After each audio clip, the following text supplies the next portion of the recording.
Hello, welcome back Eenas world. അപ്പോൾ ഇന്ന് നമ്മൾ നല്ല ടേസ്റ്റി ആയിട്ടുള്ള ഒരു വെളിച്ചെണ്ണ പത്തിരിയാണ് ഉണ്ടാക്കുന്നത് കേട്ടോ. അപ്പോൾ അതിനായിട്ട് ഞാനിവിടെ ഒരു കപ്പ് വെള്ളം ഒഴിച്ചു കൊടുക്കുന്നുണ്ട്. അത് ഞാൻ ഹാഫ് കപ്പാണ് എടുത്തിട്ടുണ്ടായിരുന്നത്. അപ്പോൾ വീണ്ടും ഒരു ഹാഫ് കപ്പ് ഒഴിച്ചു കൊടുത്തതാണ് കേട്ടോ. അങ്ങനെ ഒരു കപ്പ് മതി. നമുക്ക് ആവശ്യത്തിനുള്ള ഉപ്പ് ഇട്ട് കൊടുക്കുക. എന്നിട്ട് ഇത് നന്നായിട്ടൊന്ന് തിളച്ച് വരട്ടെ. അപ്പോൾ ഈ ഒരു വെളിച്ചെണ്ണ പത്തിരിക്ക് നമുക്ക് വേറെ കൂട്ടുകൾ തയ്യാറാക്കാണ്ട്. അപ്പോൾ ഈ വെള്ളം തിളക്കുമ്പോഴേക്കും നമുക്ക് ആ ഒരു കൂട്ടൊന്ന് റെഡിയാക്കാം. അപ്പോൾ ഒരു മുറി തേങ്ങയിൽ കുറച്ച് ഉള്ളി കുറച്ച് കൂടുതൽ എടുത്താൽ ടേസ്റ്റ് കൂടുള്ളൂ കേട്ടോ. ഉള്ളി കൂടിയെന്ന് വിചാരിച്ചിട്ട് കുഴപ്പമൊന്നുമില്ല. അതുപോലെ വലിയ ജീരകം, ചെറുതല്ല, പെരിഞ്ജീരകം എന്ന് പറയും.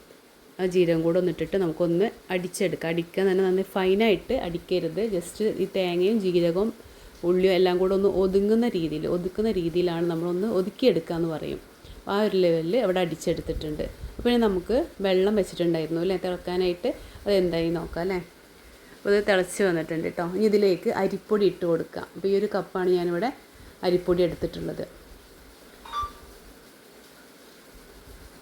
അപ്പോൾ ഇത് വെള്ളം ഒന്ന് തിളച്ചിട്ടുണ്ട് കേട്ടോ.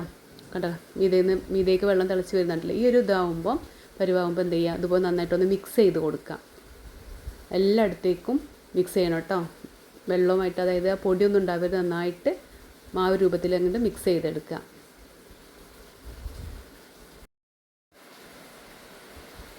ഇനി ഇത് നമുക്ക് ഒരു പരന്ന പാത്രത്തിലേക്ക്, അതായത് ചൂടാറണമല്ലോ, നമുക്ക് കുഴച്ചെടുക്കണം. ചൂടാറിയിട്ട് ഒരുപാട് ചൂടാറരുത് കേട്ടോ. നമുക്കൊന്ന് കുഴയ്ക്കാൻ പറ്റുന്ന രീതിയിൽ ഒന്ന് ചൂടാറണം. അപ്പോൾ അതിനായിട്ട് ഇതുപോലെ ഒരു പരന്ന പാത്രത്തിലേക്ക് ഇതിനെ ഇട്ട് കൊടുക്കുക. ഇട്ട് കൊടുത്തിട്ടൊന്ന് കണ്ടോ, അതുപോലെ ഒന്ന് ഇളക്കി കൊടുക്കാം. നന്നായിട്ടൊന്ന് പെട്ടെന്ന് ചൂടാറാൻ വേണ്ടിയിട്ട്. ഇനി നമുക്കിതിലേക്ക് നമ്മൾ അരച്ച് വെച്ചിട്ടുള്ള ഒരു തേങ്ങയുടെ മിക്സ് ഉണ്ടല്ലോ, ആ കൂട്ടൊന്ന് ഇതിലേക്ക് ഇട്ട് കൊടുത്ത്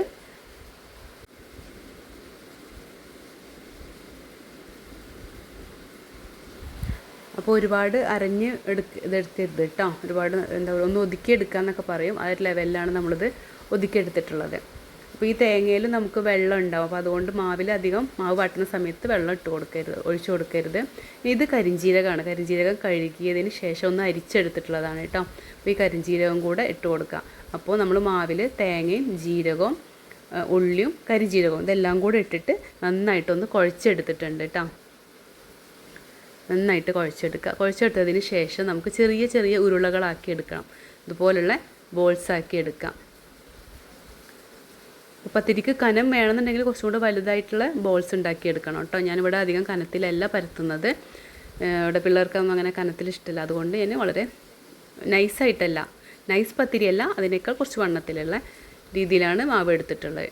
ഇനി നമുക്കിത് ചെറിയ രീതിയിൽ പരത്തിയെടുക്കാം. ചെറിയ വലുപ്പത്തിലാണ് പരത്തിയെടുക്കുന്നത് കേട്ടോ. അപ്പോൾ നിങ്ങൾക്ക് ഇതുപോലെ പരത്താൻ പറ്റില്ലെങ്കിൽ പ്രസ് ഉണ്ടെങ്കിൽ ജസ്റ്റ് ഒന്ന് പ്രസ് ചെയ്ത് കൊടുത്താൽ മതി. അപ്പോൾ ഈ ഒരു വലുപ്പം മതി. ഇനി ഇതിനെ നമുക്ക് ചുറ്റും ഒരു പൂവ് പോലെ ചെയ്ത് കൊടുക്കാം. കണ്ടോ, ഇതേപോലെ അല്ലേ, രണ്ട് വിരൽ വെച്ചിട്ട് ഒന്നിങ്ങനെ പ്രസ് ചെയ്ത് കൊടുത്താൽ മതി.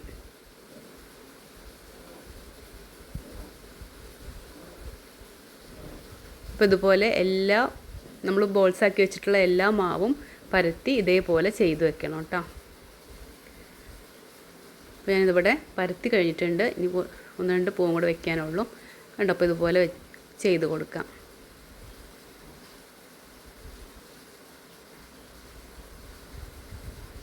ഇനി ഇതൊക്കെ നമുക്ക് പൊരിച്ചെടുക്കണം.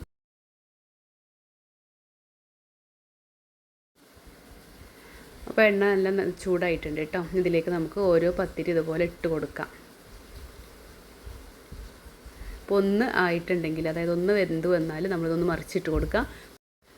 അപ്പോൾ ഇത് കണ്ടോ, നന്നായിട്ട് പൊന്തി വന്നിട്ടുണ്ട്. അപ്പോൾ ഒന്ന് മുരിഞ്ഞതിന് ശേഷം നമുക്കിത് എടുക്കാം. അപ്പോൾ ഇതുപോലെ ഓരോ പത്തിരും നമുക്ക് പൊരിച്ചെടുക്കാം. നല്ല സോഫ്റ്റായിട്ട് തന്നെ കിട്ടും കേട്ടോ. ഇത് നന്നായി കുഴച്ചെടുക്കണം. കുഴയ്ക്കുമ്പോഴാണ് നമുക്ക് ആ ഒരു പത്തിരിയെടുക്ക് സോഫ്റ്റ് കിട്ടുള്ളൂ. അപ്പോൾ നന്നായി കുഴച്ചിട്ട് വേണം അത് പരത്താനായിട്ട്. അപ്പോൾ നമുക്കിത് എല്ലാം നമ്മൾ പൊരിച്ചെടുത്തിട്ടുണ്ട്. അപ്പോൾ ഇത് കോമ്പിനേഷനായിട്ട് ചിക്കൻ കറിയോ അല്ലെങ്കിൽ ബീഫ് കറിയോ കൂട്ടിയിട്ട് ഇത് കഴിക്കാവുന്നതാണ്. അപ്പോൾ ഇത് നല്ല ടേസ്റ്റി ആയിട്ടുള്ളൊരു പലഹാരം തന്നെയാണ് കേട്ടോ. അപ്പോൾ അതെല്ലാവരും ഒന്ന് ട്രൈ ചെയ്തതിന് ശേഷം കമൻറ്റ് ബോക്സിൽ അറിയിക്കണേ.